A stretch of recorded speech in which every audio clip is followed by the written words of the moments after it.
السلام علیکم ورحمۃ اللہ وبرکاتہ۔ اگر ابھی چینل کو سبسکرائب نہیں کیا ہے تو سبسکرائب ضرور کر لیجیے، ساتھ میں بیل آئیکن ضرور دبا دیجیے تاکہ آنے والی ویڈیو کی نوٹیفیکیشن آپ کو ملتی رہے۔ بسم اللہ الرحمن الرحیم۔ سچی کہانیاں۔ جناب رسول صلی اللہ علیہ وسلم نے فرمایا کہ کوئی شخص کسی جنگل میں تھا، یکایک اس نے ایک بدلی میں یہ آواز سنی کہ فلاں شخص کے باغ کو پانی دے۔ اس آواز کے ساتھ وہ بدلی چلی اور ایک ریگستان میں خوب پانی برسا اور تمام پانی ایک نالہ میں جمع ہو کر چلا۔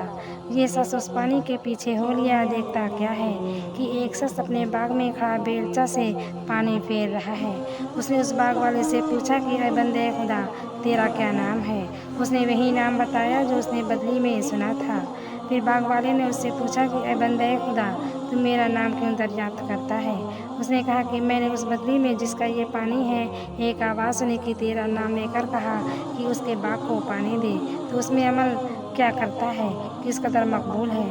اس نے کہا جب تو نے پوچھا تو مجھ کو کہنا ہی پڑا، میں اس کی کل پیداوار کو دیکھتا ہوں، اس میں سے 1/3 خیرات کر دیتا ہوں، 1/3 اپنے لیے اور بال بچوں کے لیے رکھ لیتا ہوں اور 1/3 پھر اسی باغ میں لگا دیتا ہوں۔ سبحان اللہ! کیا خدا کی رحمت ہے کہ جو اس کی اطاعت کرتا ہے اس کے کام غیب سے اس طرح سر انجام ہو جاتے ہیں کہ اس کو خبر بھی نہیں ہوتی۔